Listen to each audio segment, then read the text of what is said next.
Você está ouvindo o Mundo Agro Podcast, o seu podcast semanal sobre o agro, para ouvir onde estiver. Apresentação, professor Rogério Coimbra. Começa agora mais um episódio do Mundo Agro Podcast, o seu podcast semanal sobre o agro para ouvir onde estiver e quando quiser. Esse episódio do Mundo Agro Podcast tem o apoio da Momesso, da Agrosol Sementes e da Incotec. E hoje eu trago aqui para a bancada do Mundo Agro Podcast um amigo, produtor rural, presidente do Sindicato Rural de Sinop, o Wilson Redivo, mais conhecido como Redivo. Redivo, é um prazer muito grande tê-lo aqui no Mundo Agro Podcast. Você que vive e convive a agricultura e o agricultor, tanto as dores, né, quanto os valores. E eu trago aqui você hoje para contar um pouquinho da sua história, como você chegou em Sinop e falar um pouco desse desafio que é ser agricultor no Mato Grosso. Mato Grosso, eu digo que é um país dentro do Brasil, um dos estados mais pujantes, com uma força na agricultura gigante e que tem que contornar alguns problemas grandes, né? Não digo problemas do agricultor, mas os desafios impostos por quem é de fora e não vive o nosso dia a dia aqui. Eu já digo que eu tenho muito orgulho de poder conviver com vocês, agricultores do Brasil e principalmente aqui do Mato Grosso. Seja bem-vindo, Redivo. Eu agradeço a oportunidade de estar aqui, fico orgulhoso de ser convidado. Eu acho que nós vamos ter um bate-papo bastante produtivo, né? Uma troca de informações. Você é uma pessoa que lidera um trabalho excelente no estado do Mato Grosso, tem uma grande contribuição para o setor, o nosso setor. E eu acho que trocar ideias é sempre importante e todos crescem com isso, né? Então eu espero, neste momento, também crescer fazendo esse podcast com você aqui. Com certeza, Redivo. E como eu disse, né, antes da gente começar a gravar, a gente precisa falar mais das pratas da casa, né? Falei, é difícil trazer professor da UFMT para conversar aqui, para falar dos trabalhos que eles fazem, né? E a gente tem um bom relacionamento aí com o sindicato, né? Desde a época do Galvão, quando eu cheguei aqui, acho que era 2006. Passamos já em reuniões por alguns desafios grandes climáticos, de logística, mas é interessante. O trabalho na agricultura é um trabalho de formiguinha, um degrau por vez, mas chegar nesse patamar que o Brasil chegou hoje.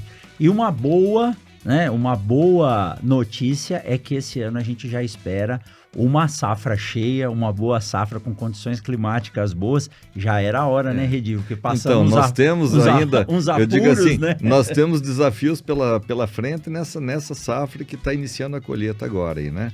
Foi uma safra em que o plantio foi concentrado, eu digo assim, muito que nós plantamos essa safra em função das condições climáticas, que retardou o período de chuvas e a normalidade das chuvas. Então o produtor acelerou o plantio para ganhar janela no plantio do milho. E nós poderemos ter problemas de colheita muito sérios em função dessa concentração da colheita, né? Dessa vez por um volume grande a ser produzido para ser tirado do campo em curto intervalo de tempo. Em curto espaço de tempo, né? Porque a janela de plantio foi muito acelerada e, consequentemente, a colheita vai ser muito acelerada. Então, mesmo que o produtor tenha dimensionado máquinas e tudo mais aí, para atender essa demanda de maior aceleração na colheita, mas as estruturas de recebimento, às vezes, elas não atendem às necessidades do produtor. E depende muito do tempo, né? São Pedro, se ele cooperar conosco, aí que ele mande 15 dias na primeira quinzena de fevereiro, 15 dias de normalidade, pode chover, deve chover, mas não chuvas invernadas, né? Não chuvas que se estendam por 4, 5 dias. Exato. Aí eu acho que a gente consegue tirar essa safra sem tanto problema, né? Esse é um grande desafio. Hoje, lendo aqui algumas coisas, né, falando de uma super safra, mas o Mato Grosso tem em torno de 65% a 70% de capacidade de receber o que vai ser produzido. Então, vai ter que rodar, né? Esse é um dos desafios, né, Redivo? Mas antes da gente começar e ver como tem muita coisa pra gente falar, eu queria só que você contasse rapidinho. Outro dia eu estava, não sei se era em Cascavel, estava numa cidade do Paraná e encontrei alguns parentes seus lá. Manda um abraço pro Redivo, né? Provavelmente São você veio de lá, né? Como que foi sua vinda para o Mato Grosso? Eu sou nascido em Caçador, Santa Catarina. De Caçador, com 1 ano de idade, eu tinha 1 ano de idade, meus pais foram para São Lourenço do Oeste, que é o oeste de Santa Catarina. E já muito cedo eu saí estudar, fiz colégio agrícola, com 15 anos eu saí de casa para estudar, fiz colégio agrícola e voltando do colégio agrícola já ingressei no mercado de trabalho. Trabalhei na Imater do Paraná por 10 anos e de lá eu vim para Sinop. De lá eu vim para Sinop, então eu saí muito cedo de casa, com 15 anos eu saí de casa, não voltei mais e fui trilhar minha vida, fui buscar meu caminho. O que me trouxe a vir para Sinop? A necessidade de desbravar essa fronteira que todo mundo falava no sul, que era o novo celeiro do Brasil, que seria o centro-oeste brasileiro. E daí eu vim para Sinop e eu agradeço a Deus por ter caído em Sinop, porque eu caí numa região altamente produtiva, eu digo assim que é o eixo da 163, não existe lugar no mundo melhor do que este para se produzir. Não existe lugar no mundo, eu repito isso, porque aqui de fato nós temos muitas condições favoráveis. Nós temos muitas condições favoráveis para o desenvolvimento da agricultura e por isso que essa região aqui foi transformada nos últimos 30 anos no celeiro de grãos, num grande celeiro de grãos do mundo, onde a gente recebe visitantes de vários países que vêm conhecer essa região porque desperta o interesse de tão boa é esta produção, essa região para se produzir. Então, agradeço a Deus por estar aqui, criei meus filhos aqui, nós viemos para cá, meus filhos tinham 2 e 3 anos, eu vim em 88 para 89, eu mudei para Sinop. Inicialmente, eu iniciei na atividade madeireira, mas o meu sonho era migrar para a agricultura, mas eu não tinha recursos para comprar uma área de terra. Então, nessa época aí, 89, 90, o setor madeireiro era muito pujante. Eu sempre digo que o poder público deve reconhecer o que o setor madeireiro, o setor de base florestal fez por essa cidade, que se Sinop é o que se deve muito ao setor madeireiro, foi ele que alavancou o desenvolvimento inicial dessa cidade. Foi graças ao setor madeireiro que vieram universidades, porque aqui tinha mais gente.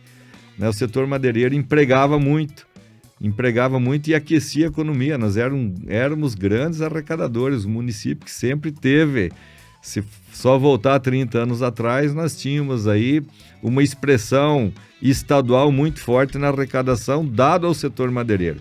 Então ele deve ser reconhecido, eu falo sempre de um museu da madeira que tem que ser construído em Sinop. Nós precisamos que isso aconteça, que o poder público tenha essa visão futurista de olhar porque quem não conta a história, quem não conta a história do passado não tem futuro. Exatamente. Não tem futuro, não constrói um futuro melhor. Quem não sabe de onde veio não tem para onde ir. E nós precisamos construir um futuro melhor para a nossa cidade, que é Sinop. Que legal.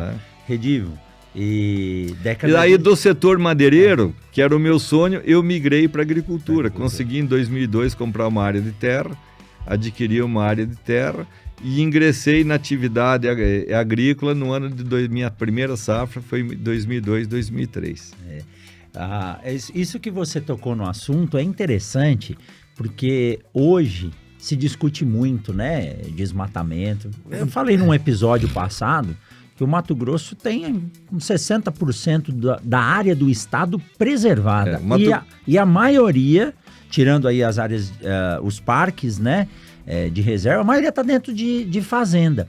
E aí, os parentes da minha esposa, alguns amigos, eles contam que quando eles vinham para cá, no período da colonização, era obrigatório. Você ganhava o terreno, se eu estiver errado, você que veio e me fala. Se você ganhava um terreno na cidade, mas para isso você tinha que explorar.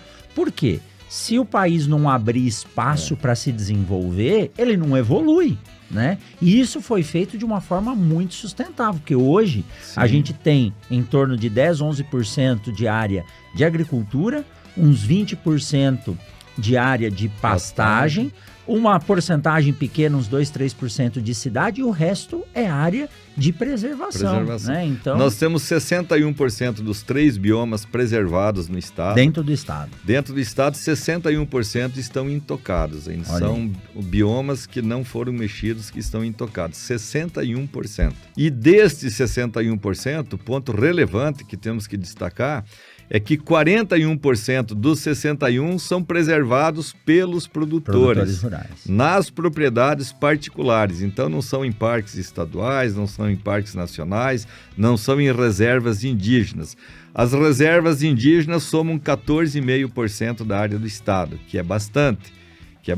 Mas o produtor preserva 41% nas suas propriedades e nós só temos o ônus da preservação. Nós não ganhamos nada, muito pelo contrário. Somos criticados, né? Somos criticados muitas vezes aí por quem desconhece a realidade, porque quem critica um produtor que preserva 41%, eu quero dizer que ele não tem conhecimento da realidade. Então eu convido essas pessoas que venham conhecer a vida de um produtor aqui. Fique um dia numa fazenda.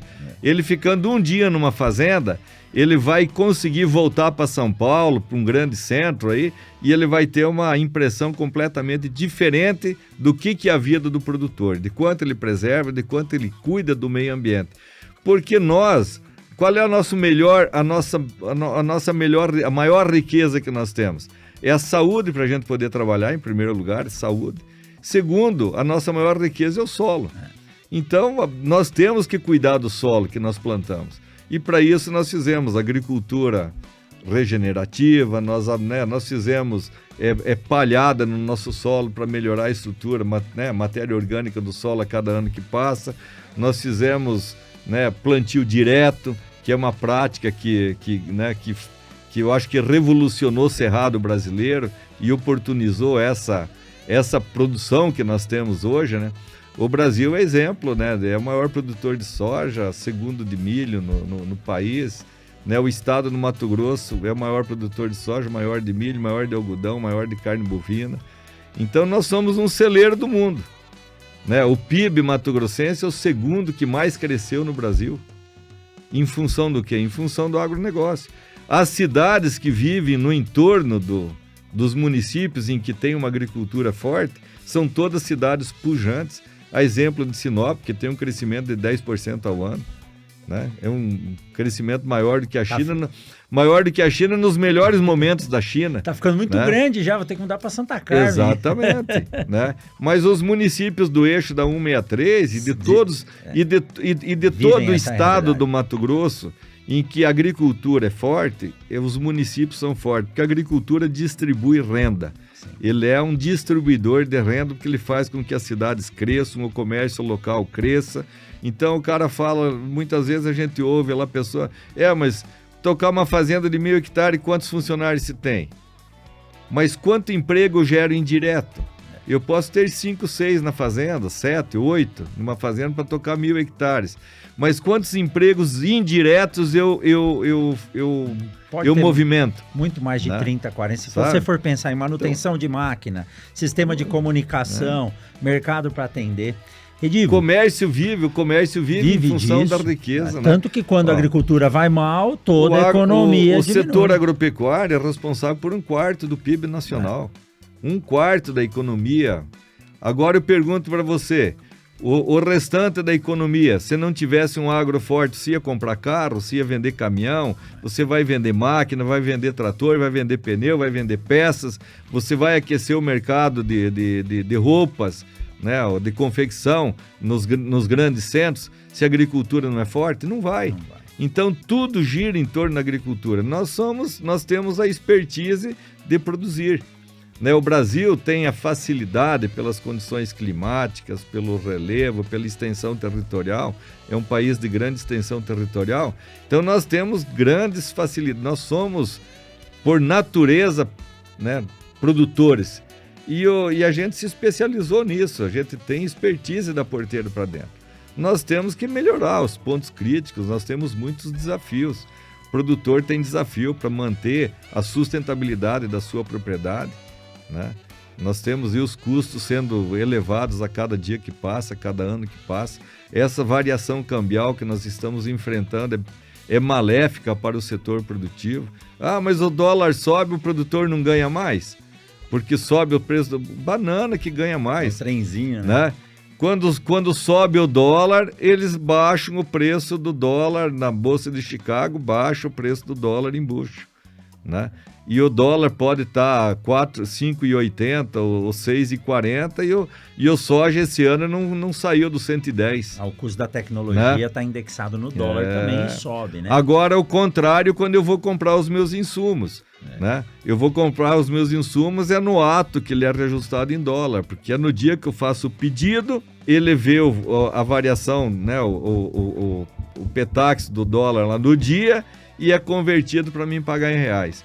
Então é maléfica essa variação do dólar para o produtor rural, é muito mais para a economia de um modo geral. Exato. Nós tínhamos que buscar estabilidade, né? Estabilidade de preço.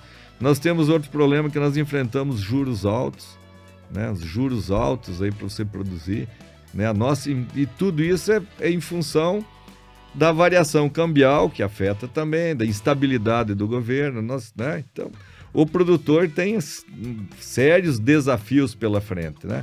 E um desafio muito grande que ele tem é ele tornar a propriedade dele sustentável. Ele manter a propriedade dele sustentável para ele continuar produzindo. Eu digo assim, é muito fácil de ver como tem aumentado a concentração de propriedades rurais no Brasil, né? Porque o pequeno produtor, o médio produtor está tendo dificuldade de se manter na atividade agrícola. Por que tem dificuldade? Porque ele não consegue competir com o grande, ele também às vezes falta organização para esse pequeno produtor, ele tem dificuldade de se organizar numa cooperativa, organizar pool de compras, ele vai comprar uma máquina, ele paga 1 milhão mais caro que um grande grupo econômico vai comprar, mesmo a colheitadeira. Pega um pequeno produtor, uma colheitadeira, 3 milhões e 800. Pega um grande produtor que vai comprar 50 colheitadeiras, paga 2.800 na mesma máquina, né? Então o mercado é leonino e às vezes o produtor que não buscar se organizar, ele vai ter dificuldade de se manter no mercado. E Redivo, esse desafio, embora a gente colocou aqui, né, o desafio de ser agricultor no Mato Grosso, isso é no Brasil inteiro, né? A gente não pode... Não, é no Brasil inteiro. Eu acho que não pode trazer só para cá esse problema. Não, né? É no Brasil inteiro. E outras regiões, eu digo assim, Rio Grande do Sul tem muito mais desafio do que nós. Propriedades o Sul, pequenas. Propriedades pequenas e condições climáticas muito mais adversas que a nossa. Exatamente. Você pega em 5 safras que tem no Rio Grande do Sul, eles têm risco em 2 ou 3. Se não tiver mais, hoje... Eles perdem em 2 ou 3, eles têm dificuldades. Nós estamos gravando hoje, dia 14 de janeiro. O podcast é atemporal. Mas conversando com o colega, com o professor Flávio Gurgax, lá do Paraná, ele de Santa Catarina, ele dizendo para mim, ele falou, manda um pouco dessa chuva que tá aí no Mato Grosso para cá, porque tem lá gente tá colhendo a soja para fazer silagem, porque tá com não dá para acreditar nisso. Sérios né? problemas de falta de chuva lá tirando produtividade. E aqui, então, aquilo que eu digo que nós somos abençoados. A nossa região é uma região abençoada, porque nós temos muitos fatores favoráveis, né? Nós temos uma topografia plana, que favorece o desenvolvimento da agricultura em larga escala, favorece a mecanização, que você diminui mão de obra com, né, utilização de máquinas de maior porte, Hoje uma plantadeira de 50, 60 linhas já é uma coisa normal de a gente ver, não é verdade? Mas nós mesmos, há 10 anos atrás, quando se ia numa feira ver uma plantadeira de 50 linhas, era um sonho. E hoje se torna realidade para muitas propriedades, né? Então isso facilita o desenvolvimento da nossa atividade, né? Se você consegue realizar o teu plantio mais rápido, as colheitadeiras cresceram, a tecnologia embarcada nas máquinas foi um grande avanço. E foi a tecnologia, de um modo geral, que proporcionou esse avanço da agricultura, né, na nossa região. Nós saímos de uma produção de 30 sacos em 1990, que a média do estado aí era em torno de 30 sacos de soja por hectare, para hoje 60, 62, tem propriedades fechando com 80 de média. 100 sacos, né? aí. Colhendo já tem talhões dando 100 sacas de soja por hectare. Isso o que é? É tecnologia embarcada, né? Na semente, Na propriedade rural como um todo, no né? maquinário que se utiliza, é a utilização de maior volume de fertilizante, maior volume de químicos, né, de fungicidas. Você trata melhor a planta para você produzir mais. Então é uma somatória de fatores que elevaram a nossa produtividade média. E aonde que nós ganhamos com isso? Porque hoje você tem essa produção aí, né, no estado do Mato Grosso, de somar soja e milho, você tem perto de 100 milhões de toneladas de grãos, e você mantém a mesma área praticamente. Exato. Você não está aumentando, você não está aumentando a área da propriedade, você não está desmatando mais, como você fala. Exato. O produtor está estabilizado na sua propriedade, até porque a lei não nos permite abrir mais do que 20%. Quem não abriu nada em uma propriedade, eu dou um exemplo. Eu tenho uma propriedade que eu adquiri há pouco tempo, 100% de mato, vou abrir 20% dela. Apenas que 20%, é o limite, né? Que é o limite permitido por lei. E nós somos cumpridores da lei, né? O produtor é cumpridor da lei. Ele tem, porque o produtor não é de trabalhar fora da... Ele não é, sabe? Não tem porquê, né? Não, exatamente. Por que eu vou contra o sistema? Né? Porque hoje a gente tem tecnologia. É importante esse ponto que você tocou. Eu falo que a gente recebe todo ano aqui comitivas da Europa, dos Estados Unidos, Sim. de agricultores. Eles vêm aqui porque eles querem entender como que a gente consegue fazer isso. Isso porque, Redivo, a gente tem aí uns 4, 5 meses de seca. Imagina se chovesse nesse período também. Ele dava 3 safras, 4 safras. Então, o Brasil, ele se tornou foco de quem desenvolve tecnologia.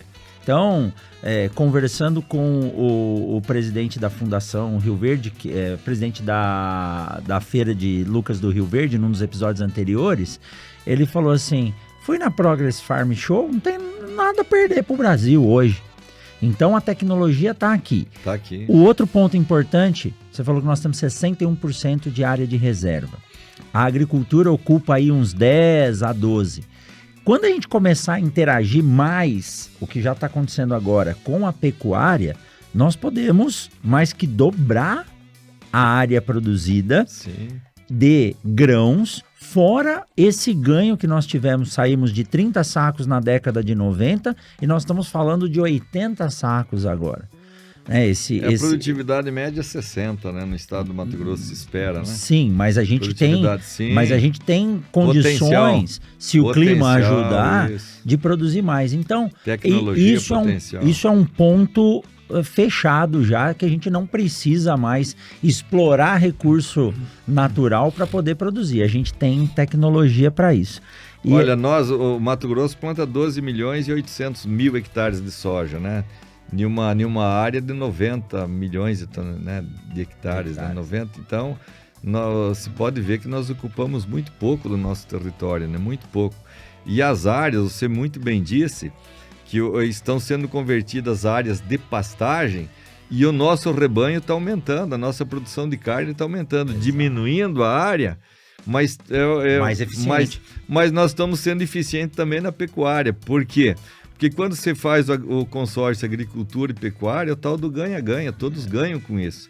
Né? Você melhora as condições de pastagem, melhora muito. Aonde você tinha lá uma cabeça de gado por hectare, hoje você põe 4, 5. Exato. Né? Com uma pastagem bem formada, de um solo recuperado, de um solo que você jogou nutriente nele, fez a correção. É outro capim, você coloca um capim lá que ele vem que nem repolho, minha gente, ele cresce que nem repolho. É uma lavoura, então, né? É uma lavoura. Então nós estamos diminuindo a área de pastagem e nós estamos aumentando o rebanho bovino no estado do Mato Grosso, graças à eficiência do produtor rural que vem a cada dia mais aperfeiçoando os seus sistemas produtivos, né? Redivo, e assim, mesmo com esses desafios, tem um movimento que já ocorria nos Estados Unidos quando eu cheguei aqui em 2006, eu fui perguntar para um pesquisador americano numa reunião em Sorriso, por que eles faziam álcool de milho e não faziam álcool de cana?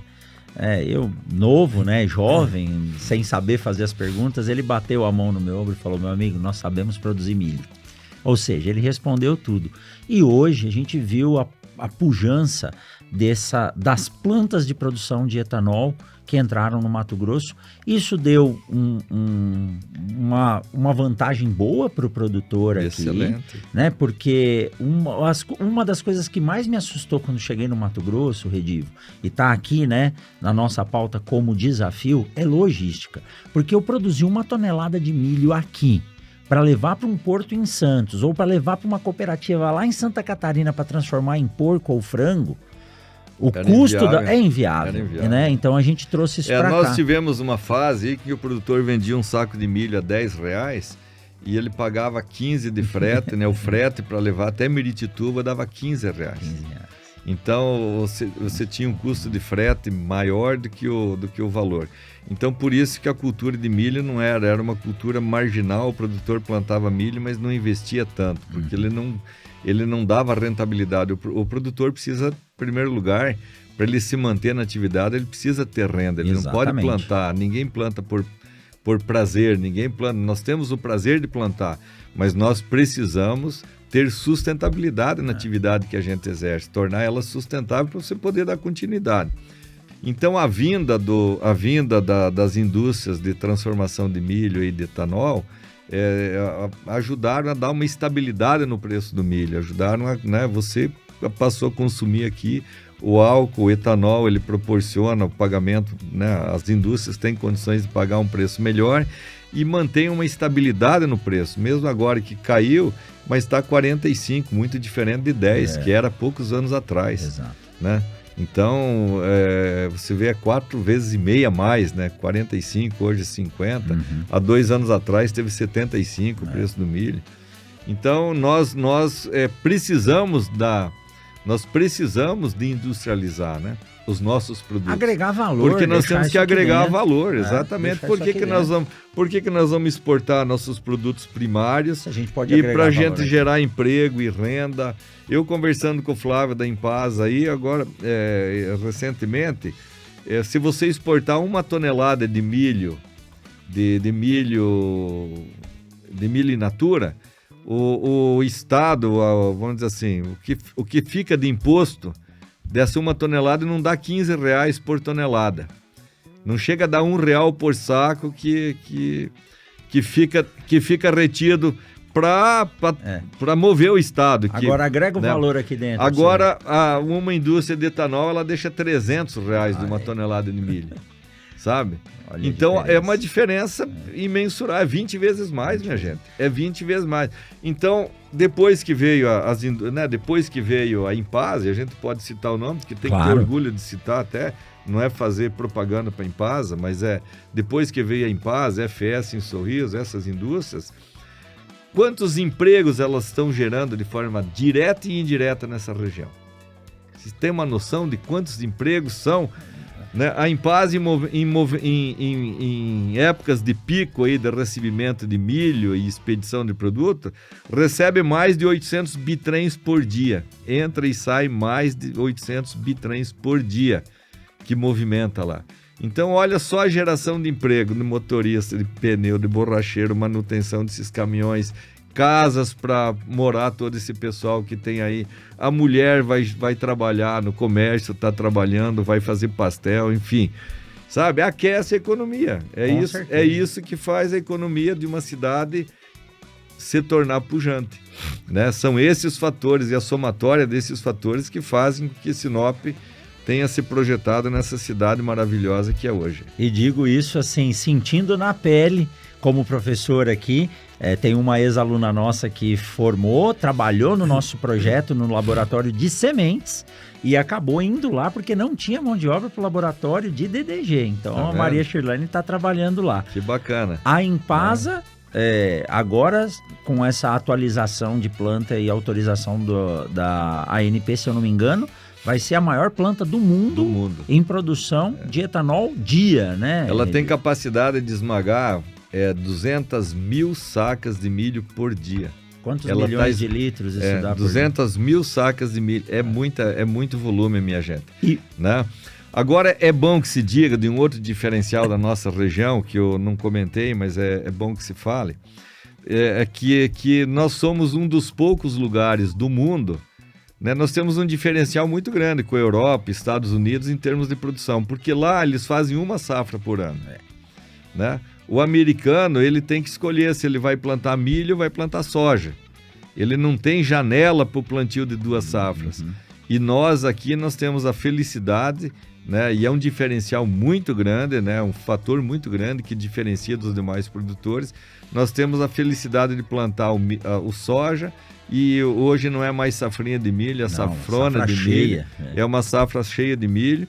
E a pessoa que tem a integração lavoura e pecuária, ela pode tirar o milho e põe o boi na palhada do milho ainda, que ainda cata a espiga de milho que cai, a palhada de milho. Ele pode jogar o milho com capim, com braquiária embaixo, tira o milho, a braquiária sobe. Que é algo mais sustentável que ele isso, pode fazer, né? Exatamente isso. Ele pode fazer 3 safras por ano. Então, aquelas pessoas que criticam o agro, que diz que o agro degrada, o agro não sei o quê, que a monocultura... Não sabem o que estão falando. Infelizmente não sabem. A gente tem visto de pessoas aí, a própria ministra do Meio Ambiente falando que a monocultura da soja mata as pessoas, é um veneno. Então, nós já recebemos...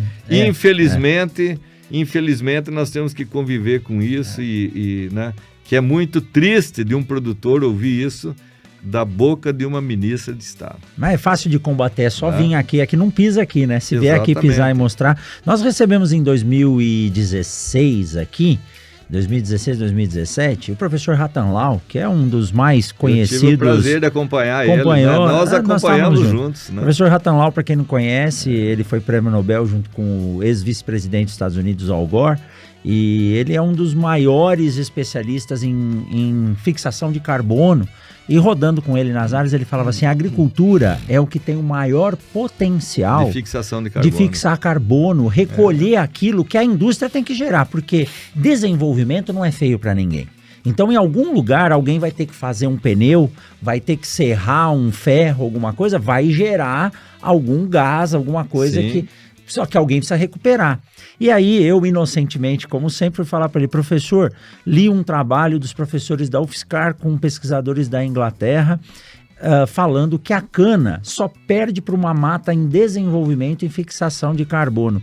E foi um trabalho que mostrou que assim, a cultura da cana não era aquele bicho de 7 cabeças que... Aí ele falou assim, eu fui o relator desse trabalho aí, né? Então, legal, né? A agricultura é algo que, além de ser sustentável do ponto de vista, que eu estou dizendo de fazer muita coisa no mesmo lugar, utilizar pouco recurso. Hoje a gente consegue fazer a aplicação de defensivos com 3 litros por hectare. Você consegue trazer tudo isso, produzir de forma sustentável. Não é só ser sustentável do modo xiita que nós somos, nós somos altamente sustentáveis. A nossa agricultura, quando se fala que nós somos os maiores consumidores de defensivos do mundo, mas nós somos... Porque se produz muito. Mas nós somos os maiores produtores. Então, se você fizer essa conta, dividir aí por toneladas de produtos produzidos... Compara com o Japão para ver o quanto que vai dar. Nós estamos lá, nós somos muito pequeninos no consumo. E outra, nós estamos avançando aí na utilização de bioinsumos, né, para sair fora dos químicos, né, reduzir a quantidade. E nós damos de novo, o Brasil está dando exemplo nisso, na utilização de uma agricultura regenerativa aí, buscando a utilização de menos produtos químicos, mais biológicos, para fazer controle de pragas, controle de doenças e por aí afora. Na reciclagem, quem é que deu exemplo para o mundo em reciclagem dos defensivos, das embalagens dos defensivos agrícolas? O produtor mato-grossense começou aqui, nasceu aqui esse projeto de reciclar as embalagens dos defensivos agrícolas. Que hoje tem um projeto que é só Cearpas, né? É isso, e hoje o Mato Grosso recicla 100%, 99,6%, 100% das embalagens agrícolas, e isso é controlado, é monitorado. Sim. A empresa vende uma embalagem lá, vende uma quantidade X de defensivos agrícolas, ela indica a Cearpa quantas embalagens você, produtor, Redivo, tem que devolver no final da safra para a Cearpa para ser reciclado. Rastreabilidade isso é rastreado. Isso é rastreado. Você não atingiu, não devolveu 100% dos produtos que você utilizou, você pode sofrer sanções e multas pela SEMA, que é o órgão que fiscaliza isso. Então nós temos esse controle e fizemos isso. O produtor ele não recebe nada com isso, muito pelo contrário, nós temos que levar lá na Searpa o nosso produto, agenda, e você entrega o produto lá, faz o romaneio do teu produto, entrega lá na Searpa, recebe a nota fiscal da entrega do produto para ter o controle, a baixa dos produtos que você entregou. Então, isso aqui não é uma ação que se faz altamente positiva para com o meio ambiente. Com certeza. Nós temos estudo dentro da ProSoja. A ProSoja tem um programa que é do controle das nascentes de água e das nascentes no estado. O produtor mato-grossense tem 90% das nascentes preservadas, cercadas, né? Não tem acesso, o animal não tem acesso para tomar água nessas nascentes de água. Então, preservadas, cercadas, reflorestadas para preservar o meio ambiente, né? Nós temos o programa dentro da ProSoja também, que é o Soja Legal, aonde mais de uma área de 4 milhões, é 1/3 da área plantada do estado, já está sendo coberta por esse programa de Soja Legal, aonde o produtor ele se adequa em todas as áreas, sabe? Não só as ambientais, sim, mas as áreas em relação ao teu funcionário, né? Ao teu gestão, meio ambiente, a aclimatação das pessoas. São mais de 30, 40 itens que são monitorados e o produtor tem que se adequar a isso aqui para ele receber o título lá que ele está. E aí entram as certificações, RTRS, nós até já trouxemos. É uma certificação, né? É uma certificaçãozinha, boas práticas, né? Boas práticas de produção, boas práticas de relacionamento com os teus colaboradores, né? Exato. Você ter essa preocupação social, né? Exato. Social, ambiental e de gestão. E de gestão na tua propriedade. Que é uma maneira de melhorar, entendeu? De melhorar como um todo. Hoje nós temos aí, eu digo assim, colaboradores de fazenda, gerentes de fazenda que ganham mais do que um professor da... Com certeza. Eu tô falando. É verdade. Que tem um salário que se pegar mais do que um professor do FMT. É verdade. Né? Mas isso é bom. Com certeza. Isso é merecido. É merecido. Porque de uma grande propriedade ele precisa de uma pessoa... Ele tem toda a responsabilidade. Precisa de uma pessoa altamente capacitada com condições de gerir essa propriedade aí, né?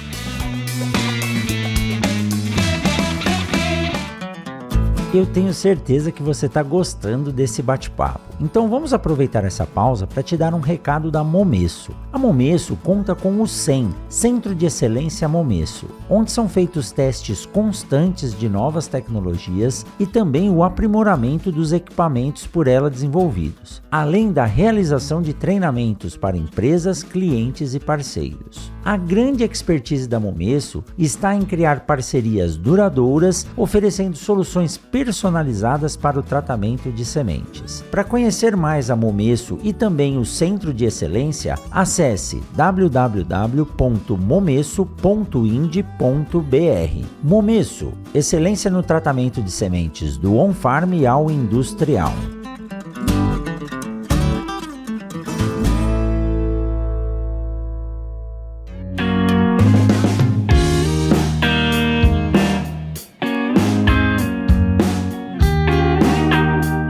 Redivo, os desafios são grandes, mas a gente vê, né, o gosto de quem lida no dia a dia e conhece o produtor. Isso só acontece por vontade do produtor, mas às vezes a gente recebe críticas pesadas e principalmente de pessoas que acho que não conhecem as coisas. Então, nós estamos dentro do bioma amazônico? Estamos. Sim. Né? A sua propriedade você pode abrir somente 20% e você paga para manter aqueles 80%. Se pegar fogo que nem pegou o ano passado... Você é responsável, corre o risco de ter a propriedade embargada. Estudos mostraram ano passado que as áreas de controle mais eficientes, mais rápidas foram dentro das propriedades rurais. Sim. Toda propriedade tem um time hoje de controle de incêndio, porque tem um produtor aqui de Sorriso que alguns anos atrás pegou fogo numa área dele na beira da estrada e alguém perguntou para ele, falou assim, poxa, que pena, o senhor perdeu o milho. Ele falou, o milho? Eu falo, não tô nem aí com milho, a minha preocupação são os 10 anos de matéria orgânica que eu perdi e fiz aqui. Então o produtor sabe que isso é difícil. E tem um vídeo seu que rodou o mundo, eu acho interessante a gente falar disso. Um repórter francês veio querer fazer alguma crítica, né, numa entrevista com você, e você muito delicadamente falou para ele o que é a realidade daqui, né? Porque muitas vezes o bioma amazônico ele é explorado por, às vezes, quem é daqui nem sabe que degrada muito mais do que ele quis criticar como produção agrícola depois de tudo isso que você falou. O que aquele cara te perguntou aquela vez e como que você respondeu para ele, Redivo? Ele perguntou se eu não... Porque eu falei para ele que eu tinha regularizado uma propriedade que era vizinha da minha e eu estava buscando, e não saiu ainda a autorização, mas estou buscando junto aos órgãos competentes, a SEMA, a supressão, né? A permissão para suprimir os 20% a que eu tenho direito. Então, que eu estava buscando a regularização para desmatar ou suprimir a vegetação de 20% para tornar, tá na lei isso, para né? tornar 20% produtivo. E ele achou um absurdo isso. Ele achou que eu devia de contribuir, que eu não devia de desmatar, que eu devia de deixar a mata. Mas ele é desconhecedor de que o plantio da soja e o milho, ele sequestra mais carbono do que aquela mata que está de pé, e isso é comprovado, não sou eu que digo. Que já está no ápice de desenvolvimento. Isso aqui a própria Embrapa está já fazendo esse trabalho, já tem feito um trabalho com pastagem de muitos anos, tem 13 anos que ela está pesquisando isso. E nós, através da ProSoja, também contratamos serviços da Universidade de Viçosa, que fez esse trabalho para pesquisar qual é o sequestro comparado com mata nativa e cerrada, etc. Então, porque são culturas que estão em fase de crescimento, e quando a planta está em fase de crescimento, o potencial de sequestro é muito maior, e além de sequestrar, fixa no solo. Exato. Né? Faz a fixação no solo. E daí eu digo assim, quem é o francês para mostrar para nós, dar exemplo de sustentabilidade, né? De sustentabilidade, de produção sustentável? Eu conheço a França, este ano a gente foi, né? Fui novamente para a França. Lá, os rios deles são todos canalizados para serem navegáveis. Não tem curva em rio. Lá eles tornaram todos os rios navegáveis. O porto de Antuérpia, que tem na Europa, tem 182 quilômetros de canais de navegação, tudo no seco. Construíram um porto no seco, tá certo? Então lá pode tudo. Eles não têm reserva legal, eles podem explorar 100% da propriedade, eles exploram 100% da propriedade, não é obrigado a deixar nada de reserva. Nenhuma árvore em pé. Não tem uma árvore em pé, planta até em cima dos rios, dos canais, porque não tem mais rio, são canais navegáveis, planta até em cima dos canais, E daí o cara vem querer dar pitaco aqui em termos de sustentabilidade, né? Eles, então, eu acho que eles têm que fazer o exemplo de casa. Primeiro eles têm que... Mas nós recebemos uma pressão muito grande da Europa, que é uma pressão econômica, na verdade. E eles sabem, eles pegaram esse viés da sustentabilidade e pregam isso. É a muleta que eles têm,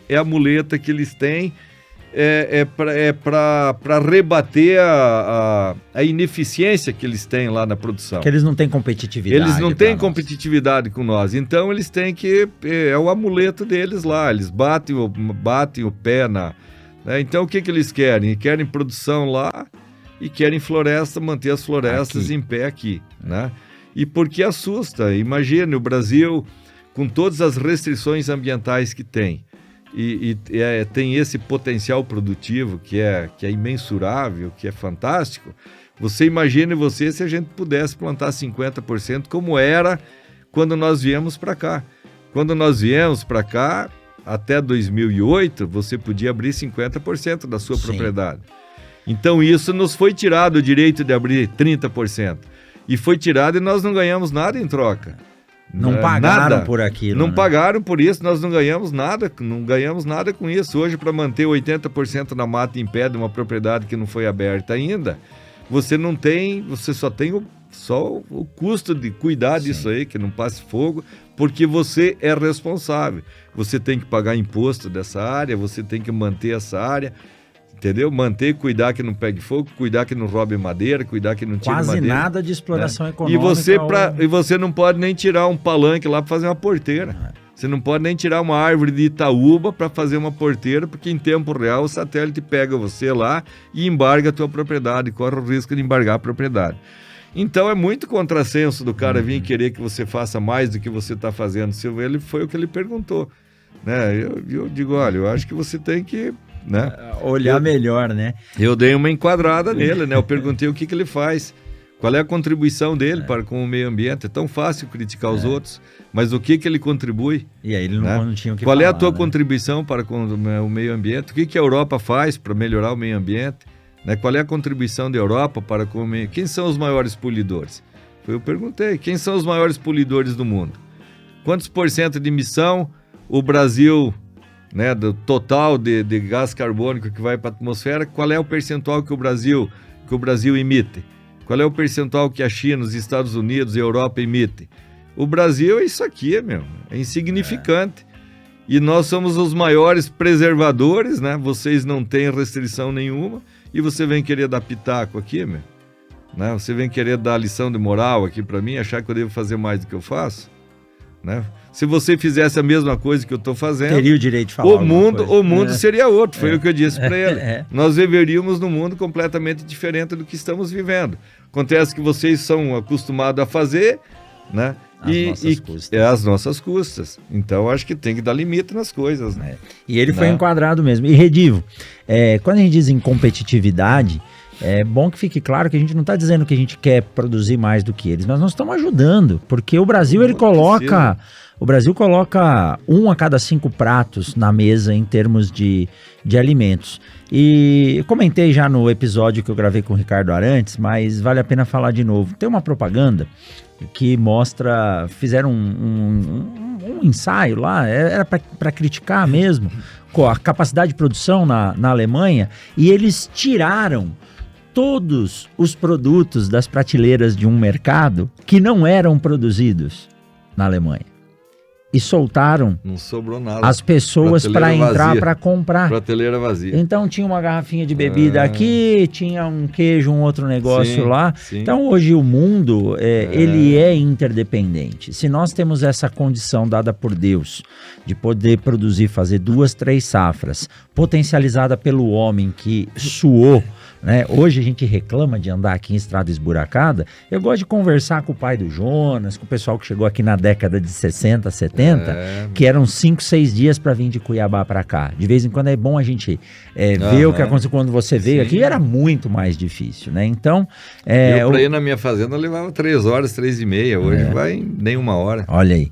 Então, assim, isso é a evolução. Então, o Brasil, sim. Mas nós temos muitos gargalos. Desafios. Né? Muitos desafios, né? E eu acho que nós temos que falar até desses desafios aí, que a gente tem que buscar a solução deles. Eu vejo que o produtor, eu sempre tenho dito, e nas oportunidades que tenho de falar, que o produtor tem que se organizar um pouco mais, ele tem que buscar o associativismo para vencer as barreiras. A gente tem visto aí as grandes empresas, as multinacionais se unindo para ficarem mais fortes, para terem mais poder de mercado, poder de compra, poder de barganha, né? E o produtor não consegue juntar com o vizinho dele para construir um silo para atender 2 propriedades. Aí entram os sindicatos, né? As associações, então, né? nós temos exemplos aí, nós temos aí na Carmen, a Coazul, aqui em Sinop, tem várias cooperativas que já coisa recente, de 4, 5 anos para cá. A Coazul tem 10 anos. A Coazul nasceu de 11 famílias que se uniram, eu sou um sócio. Eu falo da Coazul porque eu tenho orgulho de dizer que eu sou um sócio da Coazul. Sócio fundador? Sócio fundador da Coazul. Juntou 11 famílias e na liderança do seu Ivo, que é o atual presidente desde o início, desde a sua fundação, ele é o presidente, está resolvendo vários gargalos e trazendo grandes contribuições para essas famílias que são associadas à Coazul. E aqui em Sinop, exemplo de outras cooperativas que nós temos, que estão trazendo bastante sucesso para o produtor, facilitando a vida do produtor. E nós temos que fortalecer as nossas entidades também para superar os gargalos. Vejam bem, as entidades, sindicato rural, a ProSoja, FAMATO, AMPA, as associações, de um modo geral, elas trazem uma contribuição enorme para o setor produtivo. Se não fossem essas associações, tenho certeza, os produtores que estão ouvindo e que não são associados, e são muitos, que a situação seria muito mais agravada, sabe? Eu acho que o governo viria com muito mais sede ao pote. Né? Viria com muito mais sede. Se hoje nós temos o Mato Grosso sendo interligado em quase que todos os municípios, é graças ao FETAB que o produtor paga, né? O governo criou esse FETAB, mas hoje ele está aplicando nos fins que se destina. E é bom que se diga... Por cobrança das associações. Por cobrança das entidades. Das entidades batendo na tecla, que tem que aplicar 100% do recurso arrecadado no fim que se destina. Exato. E este governador fez o dever de casa e a gente tem que valorizar quando é feito também. Perfeito. Porque nós temos aí, o FETAB foi instituído no segundo mandato do Dante de Oliveira. Então, passado o segundo mandato do Dante, 2 do Blairo Maggi, 1 do Simval Barbosa, 1 do Pedro Taques e 1 do Mauro Mendes. Ninguém tinha feito nada. Nós em 5 mandatos que se passaram, estes 6 anos do governo Mauro Mendes, ele entregou mais rodovias estaduais do que os últimos 20 anos do que os últimos 5 governadores que passaram por esse estado. Então isso é louvável, né? É louvável. Mas o quê? O produtor fez o seu dever de casa, contribuiu com o estado, contribuiu com o FETAB, com esse recurso aí, que é o destino dele, a finalidade dele é resolver os problemas de infraestrutura. E o governo aplicou naquilo que, no fim que se destina, e nós estamos vendo aí a solução de um dos gargalos que nós temos na agricultura, que é a infraestrutura. Nós temos um outro problema muito sério, que eu sempre gosto de falar, que é a falta da capacidade de armazenamento do nosso né? Então, quando o produtor tiver a consciência que ele tem que ter o silozinho para colocar lá a produção dele, seja essa propriedade de 100 hectares, 200 hectares, ou 1.000 ou 10.000 hectares, ele tem que ter o silo dele para armazenar a sua produção, para ele sair fora da obrigatoriedade dele ficar da dependência de entregar o seu produto nas trades de um modo geral. Né, nos armazéns recebedores. Quando tiver o meu produto armazenado na minha propriedade, eu mando no meu produto. É você que vai ter que vir correr atrás de mim para comprar. Então vai mudar a relação de compra, vai mudar o poder vai mudar o poder de barganha do produtor. O que falta para o produtor hoje ter mais acesso a esse armazenamento na propriedade? Primeiro nós temos que diminuir burocracia, porque eu acho que não tem sentido você fazer 3, 4 licenciamentos pela SEMA, exigir lá para você fazer um silo dentro de uma propriedade, licença de instalação, licença não sei o que, tudo paga taxa. Né? Então você tem que diminuir a burocracia no banco também para acessar o crédito financiar. E você ter um crédito dedicado. Um crédito mais acessível, porque é um financiamento que você tem que diluir a longo prazo. Você tem que ter no mínimo 10 anos de prazo para você poder pagar. Quem é que vai contrair um financiamento com juro que está hoje de 14%, 13%, 14%? Porque é um financiamento para o produtor, mas é um problema nacional. É um problema de segurança nacional. Segurança alimentar. É um problema de segurança alimentar nacional. Porque imagine você que se você não estiver exportando em fevereiro, aqui, quando você vai colher o soja, se você não estiver carregando navios de soja, você não tem aonde colocar o soja do estado do Mato Grosso. Aí a gente começa a ver soja e milho sendo colocado no tempo, né? Nós temos aí os nossos caminhões aí, os nossos caminhões servem de silo, maior até o porto, para você conseguir acomodar a produção. E se der uma trancada aí, como em anos anteriores, que trancou a 163, entupiu uma semana, ficou interditada, há 4, 5 anos atrás, aí, ficou interditada a 163, uma semana, acabou. Você não tinha onde pôr soja nos armazéns da região, porque entupiu. Entupiu. Então, é um problema de segurança. Então, nós temos aí outro ponto. Nós precisamos uma ferrovia. Exato. Nós precisamos urgentemente de instalar uma ferrovia para você tirar, porque é inconcebível que você leve esse volume de produção todo que você tem, né, por caminhão sobre rodas. Então isso é improdutivo, nós estamos trabalhando contra nós mesmos. Né? Os produtores só com o ganho no frete pagariam essa ferrovia em curtíssimo espaço de tempo. Mas nós precisamos de uma ferrovia que ela venha, não numa ferrovia que não tenha concorrência, ela tem que vir para estabelecer a concorrência entre os modais, tá certo? Que hoje está concentrado. A Rumo detém 90% do transporte ferroviário brasileiro. Então não resolve nada, porque hoje eu mandar soja de Rondonópolis para Santos, de trem ou de caminhão, a diferença é muito pequena. Tem que ser mais viável. Enquanto que todos sabem que o transporte ferroviário é menos da metade do preço do rodoviário, menos da metade, e o hidroviário menor ainda. Então nós temos que avançar em hidrovias, nós temos que avançar em ferrovias. O Brasil tem um apagão de logística. Nós temos sofrendo um apagão, o Brasil sofreu um apagão de logística. Daí vem a França... Caiu uma ponte e você ficar parado. Daí vem a França, que tem o tamanho de 1/3 do estado do Mato Grosso. Eles têm 30 mil quilômetros de ferrovia. Tá? A França tem 30 mil quilômetros de ferrovia. O Mato Grosso, que é 3 vezes maior do que a França, tem 300 quilômetros, 280 quilômetros de ferrovia. É uma vergonha. Então, eu digo, alguma coisa está errada, né? Alguma coisa está errada. Agora, então o produtor, com isso, ele perde competitividade, porque nós pagamos o maior frete, né? Se você analisar o frete para mandar um saco de soja dos Estados Unidos para a China, mandar da Argentina para a China ou do Brasil para a China, o nosso é o dobro do americano. Aí não tem competitividade. Então, nós perdemos competitividade. Imagine você se tivesse uma ferrovia que você poderia economizar aí 5, 7, 10 reais de frete em um saco de soja. Seria dinheiro que ia circular aqui em Sinop. Você não está falando nem de $2, hein?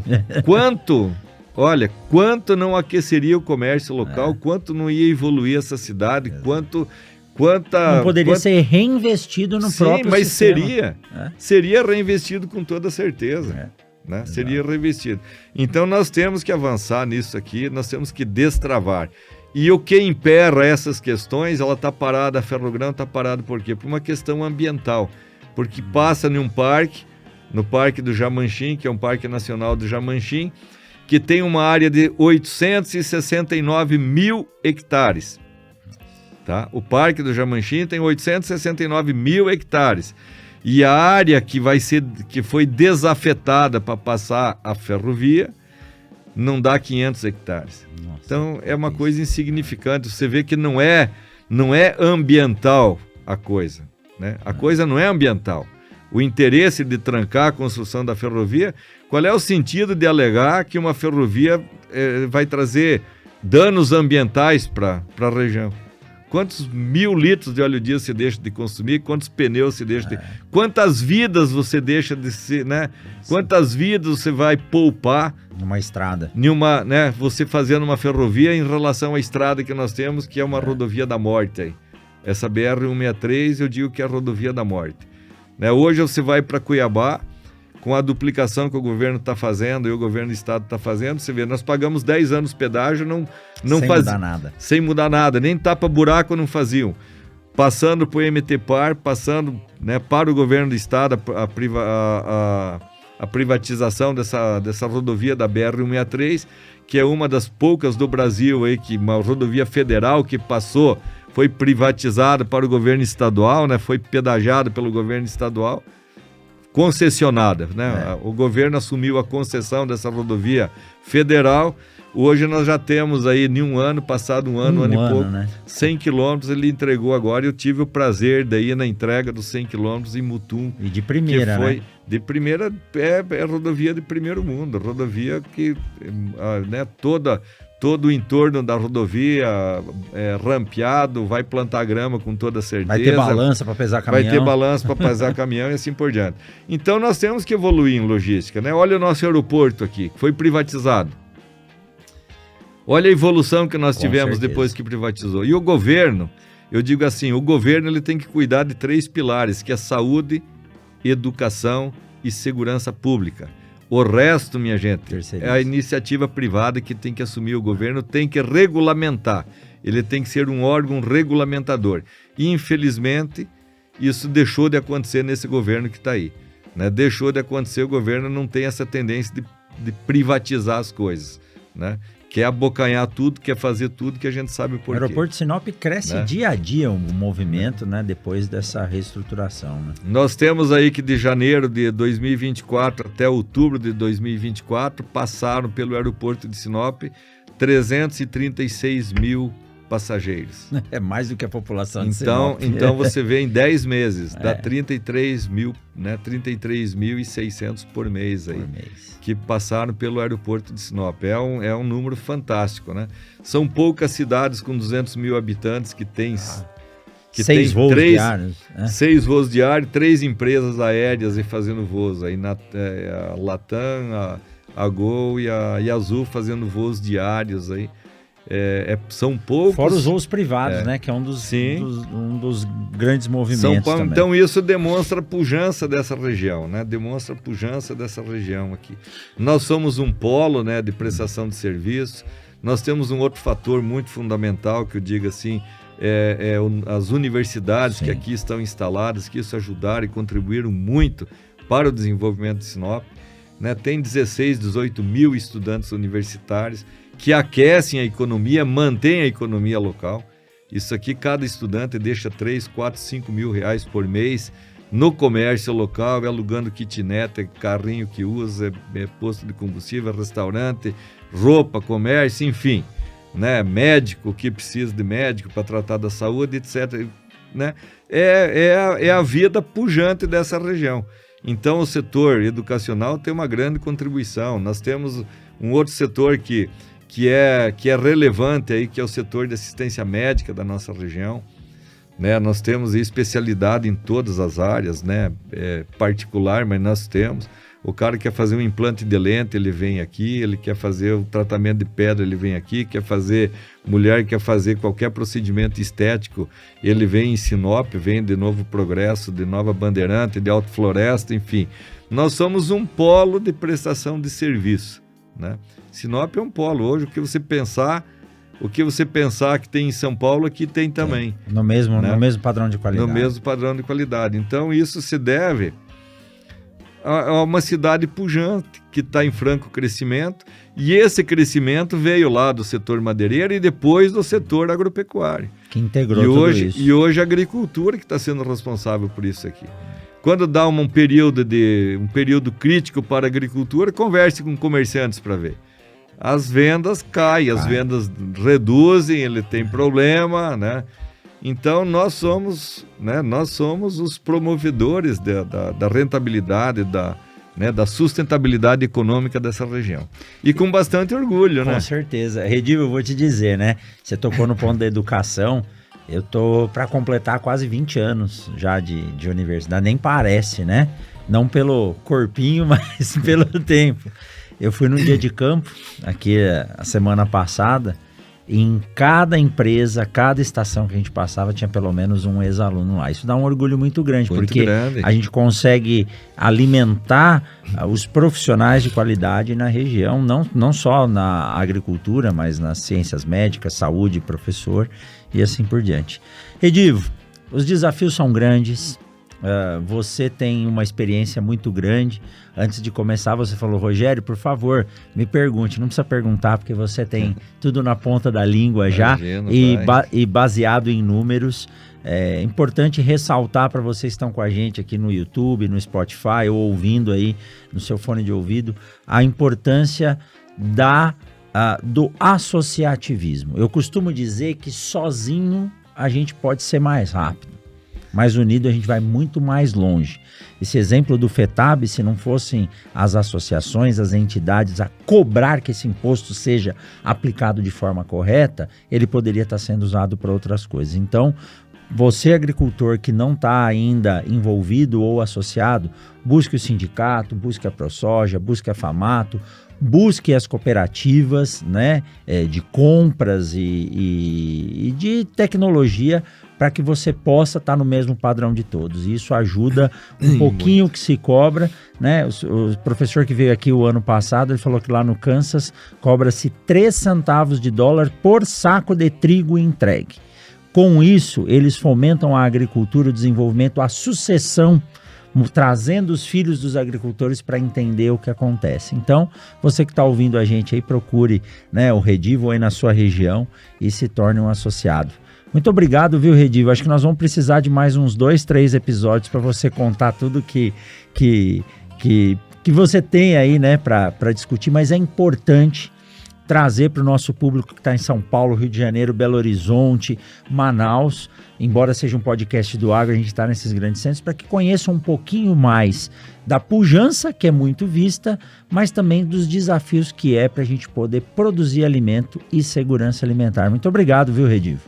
Nós que agradecemos, viu, Rogério? Fiquei bastante feliz de poder estar aqui, falar um pouquinho da nossa vida, daquilo que a gente faz. Eu estou no Sindicato Rural e nas entidades aí, assim, com muito orgulho, faço com leveza isso, porque isso me realiza, me satisfaz, eu tenho bastante, para mim é uma satisfação poder fazer isso, né? E eu vejo que o caminho do produtor, ele tem que se unir mais, né? E aí esses exemplos que a gente citou anteriormente aí das cooperativas, aqui tem uma cooperativa que não tem 5 anos de fundação. Os membros os associados dessa cooperativa, não é a cooperativa que está construindo, mas está saindo mais uma fábrica de etanol aqui, mais uma usina de etanol, com capacidade de esmagar 20 mil sacas de milho dia, com projeção já de ampliar isso dentro de 1 ano, e já é coisa recente que já está andando, já está funcionando, que nasceu do associativismo. Então nós temos que, o produtor tem que buscar se unir para ele vencer as barreiras. Exato. Né? Ele tem que se unir para vencer as barreiras, em forma de cooperativa, em forma de associações, formando pool de compras, juntando os vizinhos para resolver problemas comuns, né? As rodovias estaduais. Se criam as associações que administram isso. O produtor entra com uma parte, o governo entra com a outra parte, que é do FETAB, que é o produtor que paga. Então, essa transformação feita no estado do Mato Grosso é feita pelos produtores rurais, pelo setor produtivo. Produtor de soja, milho, produtor de carne, produtor de madeira. Madeira também paga a FETAB. Então, essas cadeias que pagam o FETAB que proporcionaram essa transformação. E o Estado foi o vetor. O Estado arrecada os impostos, arrecada o FETAB e aplica no fim que está, né, no fim que se destina, que está destinado. E você vê a transformação do Estado. Né? Então isso o produtor paga até com gosto, eu digo assim. Paga com gosto porque ele está vendo que o resultado... Quando vê o asfalto passando na porta de casa... Exatamente. Né? Quanto não facilita a vida dessa pessoa, né? A vida de todos nós. E facilita a vida de todos os cidadãos. Imagina essa Não é só o produtor que está usando asfalto. Todo mundo. É a sociedade ele, toda. todo mundo passa por lá. É a sociedade até toda. Até o pescador de final de semana. Exatamente. Mas isso é gratificante. A gente certeza. vê a evolução do Estado e a gente saber que pode contribuir com isso. Mas eu quero dizer assim, que as associações, né, as entidades como um todo, elas prestam um papel muito relevante. Se você tirar essas associações, apagar essas associações, vai ficar muito mais difícil. Do sistema, a Federação da Agricultura, a FAMATO, né, as federações de modo geral, a CNA, você perde uma força política muito grande. E o governo passa a fazer o que quer porque ele não tem. O produtor vai brigar sozinho lá, ele tem voz. Não. Ele não tem voz. Agora, quando fala o representante de uma entidade, né, a ProSoja tem quase 9 mil associados. Quando fala o presidente da ProSoja, que representa esses 9 mil associados, claro que o governador vai ouvir. Quando fala o presidente da FAMATO, que é a Federação da Agricultura do Estado do Mato Grosso, que representa todos os produtores, né, pecuaristas, agropecuaristas, todos os produtores do estado do Mato Grosso, claro que ele tem um peso diferente do que uma pessoa, um produtor, sozinho, isoladamente lá falar. Então nós temos que se associar, nós temos que buscar fortalecer as nossas entidades, né? Temos defeito dentro das entidades? Claro que tem, ninguém é perfeito. É isso aí, né? Ninguém é perfeito, mas cada um procura se doar, sempre, né? melhorar e se doar. E é um trabalho voluntário, né? É um trabalho que é feito voluntário. O presidente nenhum tem salário, presidente de sindicato ninguém tem salário, todo mundo é uma doação que faz. Né? Então a gente chama todo o produtor para fortalecer, porque se o sindicato for forte, nós temos representatividade. E eu queria aproveitar ainda mais um pouquinho de espaço só para dizer o seguinte: no dia 7 de fevereiro nós temos um grande evento que as entidades trouxeram para cá, para a nossa região, que é o lançamento oficial da colheita da soja da safra 2024-2025. Vai ser aqui. Trabalho das entidades de trazer para valorizar a nossa região, prestigiar a nossa região.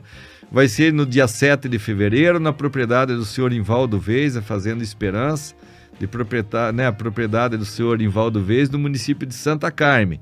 Vai reunir lideranças do setor agropecuário do Brasil inteiro, né? Representantes da frente parlamentar estarão presentes, deputados, senadores, né? Governador de estado com certeza estará presente também, presidente da AproSoja Brasil, das AproSojas estaduais, né? Das AproSojas dos diversos estados produtores de soja estarão presentes.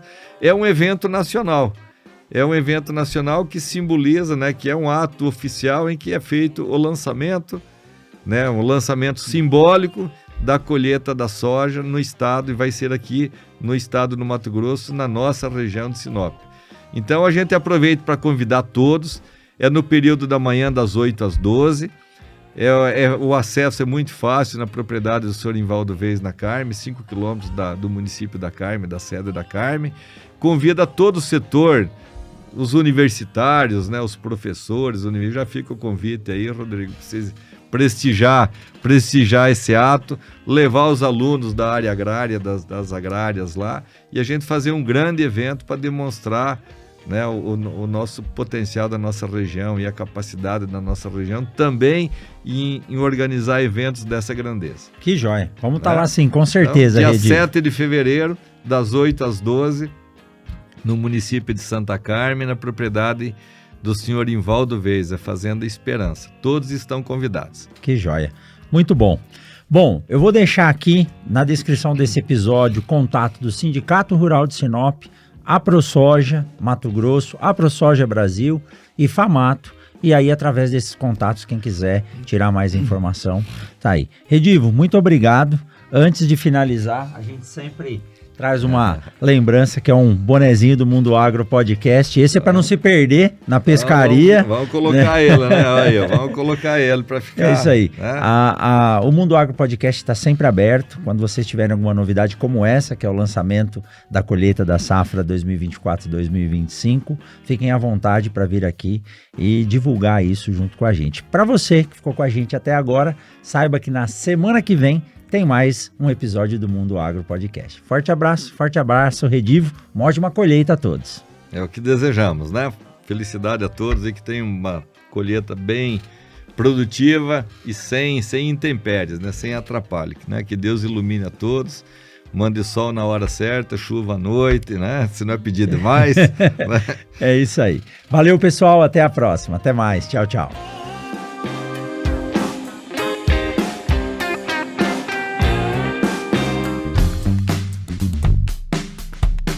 Você acabou de ouvir o Mundo Agro Podcast, o podcast semanal sobre o agro disponível na sua plataforma de áudio preferida e agora também no YouTube. Siga o podcast no Spotify ou na Amazon, assine no Apple Podcasts, se inscreva no Castbox e favorite na Deezer. Assim você receberá uma notificação a cada novo episódio publicado. Eu sou o professor Rogério Coimbra e encontro você na semana que vem em mais um episódio do Mundo Agro Podcast. Você ouviu o Mundo Agro Podcast. Informações, novidades e muito mais. Mundo Agro Podcast, para ouvir onde estiver.